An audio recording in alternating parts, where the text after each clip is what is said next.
What's up, guys? It's Dennis here from Do It All Garage. It's kind of cold to be out here working today, so I figured I'd do a different kind of video. And it's about something that's fairly common. It's buying and selling motorcycles, or pretty much anything else for that matter. A lot of people like to sell, lawnmowers or dishes or clothes, video games, whatever, okay? And there's a lot more information out there than just this, but I want to do a video on how I do it, okay? Some of my rules. Wrote down a couple of things here. This probably isn't everything, but just jotted down a few ideas here. First off, I've bought and sold over 400 motorcycles, mainly on Craigslist. I've used Facebook and some other things like that, but mainly on Craigslist, okay? The number one thing that I look for when I go to buy a bike, or a lawnmower or trailer, whatever it may be, something I'm trying to flip, I do some research on it, okay? What is that bike worth, or what is the item worth in as-is condition? A lot of the things that I buy, they don't run, okay? And that's why I get them so cheap. I do the work myself. I sell them for a profit, okay? Let's say it's a dirt bike, okay? I know exactly what I can sell that dirt bike for before I even call that person who's selling it in as-is condition. Is it a safe bet? Okay, which brings us to the next little idea here. There's two things I want to touch on as far as, is it safe? Basically, if this bike is running in perfect condition, decent cosmetic condition, let's say it's worth $1,500, the guy's selling it for $500. Can I get $500 back out of it if I decide I don't want to mess with it, or something else turns up to be wrong with it, or whatever? Can I get my money back? Is it a safe investment? That's the first thing I look for. I won't buy anything that I can't at least sell for what I paid for it or more. Number two thing I want to touch on as far as being safe, is this transaction going to be safe? Are you going to someone's house? Are you meeting them somewhere else in a dark alley somewhere in a bad part of town? Are you meeting them at, midnight somewhere? If you don't have a good feeling about it, don't go. It's plain and simple. Just don't do it. If they're not willing to meet you somewhere where you feel comfortable, such as maybe like a, Walmart or shopping mall parking lot, or even a gas station parking lot, somewhere that is in public, it's in the public eye, it's got cameras, it's well lit, things like that. I don't let people come to my house, okay? I learned my lesson when I first started doing this back in about 2007, 2008. People, like let's say you're selling a dirt bike. Perfect example, I was selling a Honda XR650, and this guy showed up at my house to buy it. I was just kind of naive at the time. He parks in front of my neighbor's house, walks through their yard after he gets out of his truck. He didn't walk around the curb and come up my driveway. He walks through their front yard, which ticked him off, Then I let him test drive the bike, and instead of pulling it out of my driveway and driving it up and down the road or wherever, he drives it straight across their front yard, okay? And he was hammering on the gas. It pissed him off. Made me pretty upset, and I felt pretty embarrassed that I even let this guy come over there. But you don't know how someone's going to act until you meet up with them. So I don't let people come to my house, okay? Location, meet them somewhere in public. Are they a serious buyer? Are you a serious buyer?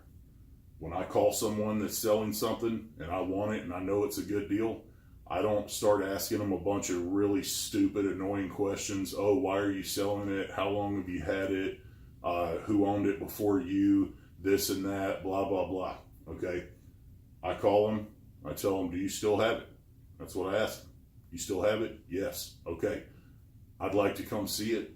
If I like it, I'm going to buy it. I'm a serious buyer. I just need about 5-10 minutes to look it over, whether it runs or not, whatever. I have a truck or a trailer or whatever the case may be. I'm capable of taking it home, and I have cash. I'm not pulling your chain here. I'm not going to come kick the tires and leave. I am a serious buyer. Okay, when can we meet? That gets people's attention. It also gets my attention as a seller. I can spot a BSer from a mile away. Okay, you want to make sure you're prepared.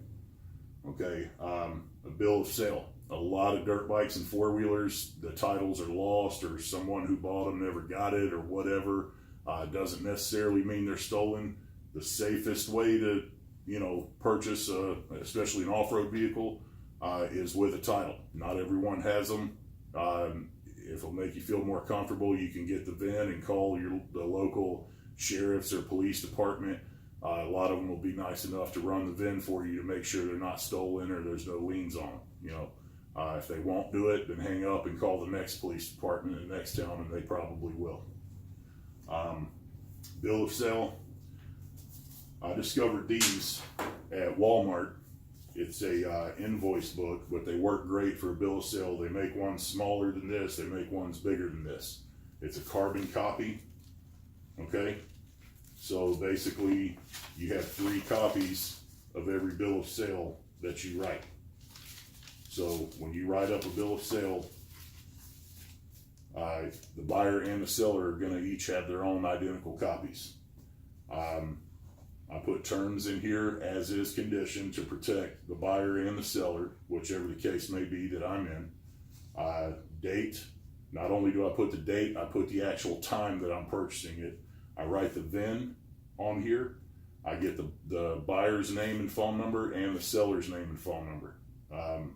And put as much information in there as you can just to help protect you. Especially if you're selling it, you want to write as is condition. Someone shouldn't just assume that they're going to buy something from you and take it home and rag the crap out of it and let their kids and their buddies ride it in the mud and water for 90 days and suck water in the engine, blow it up, and then you're responsible for paying to fix it. No, you bought it, you own it. It's used, there's no warranty, it is what it is. Okay, get one of these. They're probably like $5, well worth it. Okay. Are you capable as a buyer of buying this thing? Do you have your money? Is it okay for you to spend the money? Okay. Can you purchase this machine and sit on it for 2 or 3 or maybe 6 months and still be able to pay your rent or your mortgage or your bills, your car payment, whatever? Yes, I can. That's why I'm calling you. I'm a serious buyer.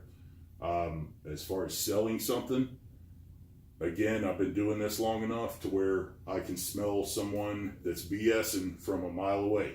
If they're like, well, I need to ask my wife or my mommy, or, let me make a few phone calls. I'm like, no. If you have a Honda Civic and a checkbook, you're not the buyer I'm looking for. I'm looking for someone with a truck or a trailer, a vehicle at least capable of taking my machine home if they're buying it, and someone with cash money. I will take a check, but I'm holding the bike until the check has cleared my bank. End of story, no exceptions. There are a lot of people that they're not okay with that, and you don't have to be okay with it, and that's fine. Y'all just can't do business. Taking checks from people you don't know, that can burn you. Okay, I've had people try to pay me in foreign money, like euros and stuff like that. And you'll come across all kinds of people, all kinds of weirdos. You'll meet a lot of nice people too, but still, you got to be careful. Moving on, when I sell a bike, I do not do free joyrides. Okay, I put that in my ad, no matter where I'm advertising. If I'm not holding your money in my hand, you will not even throw your leg over my bike.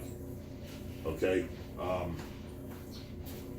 no free joyrides. People have shown up to buy a four-wheeler from me and actually wanted to hand me half of the money and wanted to ride my bike or my four-wheeler or whatever, and I told them, okay, well, which half of my bike do you want to ride? and they looked kind of off-putting or surprised or whatever. I said, okay, well, let's say I'm holding half your money and you roll my four-wheeler over in this parking lot and do $1,000 worth of damage to it. I'm not going to arm wrestle you for the rest of your money. It's going to be in my pocket already. Okay, now if you drive my machine and don't want to buy it, that's cool. As long as you didn't wreck my bike, I'll give you your money back. You give me my bike back and we're good.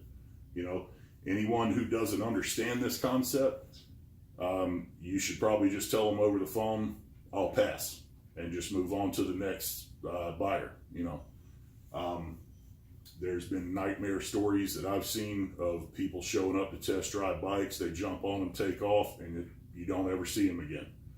Things like that. People show up and wreck your motorcycle or four-wheeler or whatever, and they feel like they're not responsible for it because they don't own it. That's why I'm holding your money. When you do get to that point, by doing the no free joyride situation, you will eliminate a lot of BS buyers. Okay, you will just eliminate them, and they were probably going to waste your time anyway. Anyone that's going to do a square deal, they know what's up. They're going to bring money. They're going to bring a truck, and they're going to meet with you, and everything will usually be fine. Once you get past that, you count the money.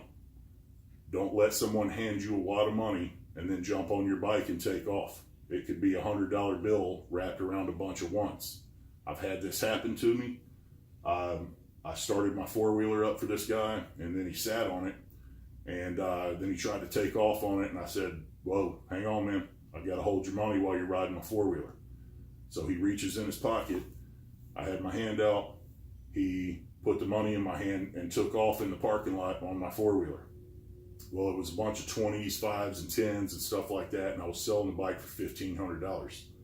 Okay. As he was riding it, kind of recklessly, I'll be honest with you, he kind of was, for being in a public parking lot, I started counting his money. I counted it once. It was $1,380. He was $120 short. I said, okay, maybe I miscounted. I counted it again, $1,380. Okay.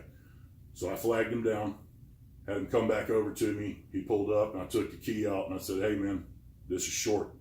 We agreed on $1,500. This is $1,380.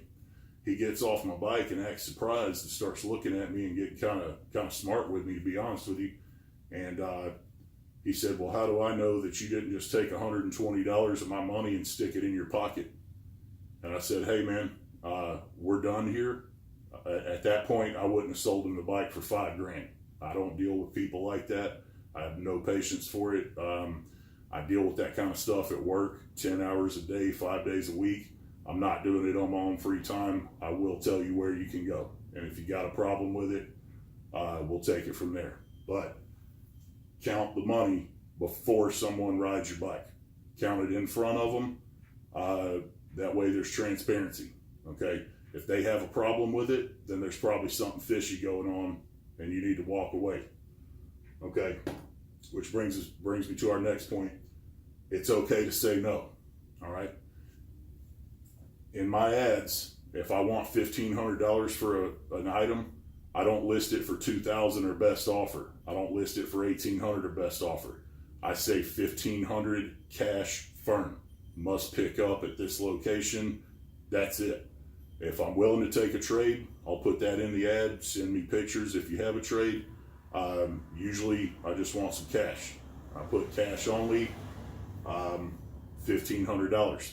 Price is firm.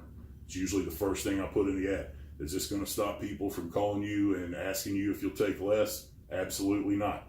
But it does weed out about I'd say about half of them. Okay. Now, if I put $1,500 firm and my bike or item or whatever is sitting there for 2-3 weeks and I don't get many hits on it or a lot of interest in it, I'll lower the price if I need to. You know, I'll lower it down to $1,300 or $1,200 or $1,000, whatever I need to do. But that way, by me putting $1,500 firm, before the buyer even calls me, if they did what they're supposed to do and read the ad, they know what to expect. They're not going to be surprised when if I just put $1,500 in the ad. They're going to think they can show up with $900 and buy it. that's a waste of my time. Okay. Again, I don't let people come to my house. This is where my wife and kids sleep. I don't want any weirdos showing up over here knowing where I live in case something goes south. Basically, you know, I just eliminate that. I don't like wasting time negotiating. You know, if the bike's well worth $1,500, that's what I want for it. You got it, cool. No, that's okay too. We got nothing else to talk about. Okay, it's okay to say no. If someone's like, oh well, I want your ramps too, your loading ramps. I want those for free. No, you can't have them. People will try to just get you for everything they can. A lot of them will, not all of them, but a lot of them will. It's okay to say no. It's not illegal. Anyone who does that kind of stuff expects you to say no. They're just trying to make that extra push to see every penny they can get out of you. It's pretty annoying to me, but again, over the years in doing this, I've just learned to say no right in their face. Okay, moving on. Be honest when you're buying or you're selling something. When I'm selling bikes, people, for some reason, I've never really understood this, but they will call me and say, why are you selling it? Before they even looked at it or come to check it out or anything or tried to negotiate or anything like that, why are you selling it? This question is really weird to me because it doesn't really matter why I'm selling it. Maybe I'm just tired of the bike or I'm bored with it. I want to move on to something else. Maybe I want to buy crack and a getaway car and a bunch of guns. Maybe someone in my family needs the money real bad. Maybe I need it. It doesn't freaking matter. It's the same item no matter why I'm selling it. Okay. A lot of you won't agree with that, but that's just the way I see it. I don't ask people why they're selling stuff. It doesn't matter. It's none of my business. Okay. If someone's in a financial crisis, I don't need to know. Not to sound cold-hearted or anything, but it's none of my business, literally. So, you could, you know, I'll put it in the ad sometimes, you know, I'm selling it because I just need the money or whatever, but really weird question, okay? If someone asks me that, I'll tell them, I buy and sell motorcycles and I'm selling it to make money. That right there usually ends all other stupid questions right there, okay? I used to be kind of afraid to say that to people because I thought it was offensive, or maybe they would think I'm just there to make money and, you know, I'm not a nice guy or whatever.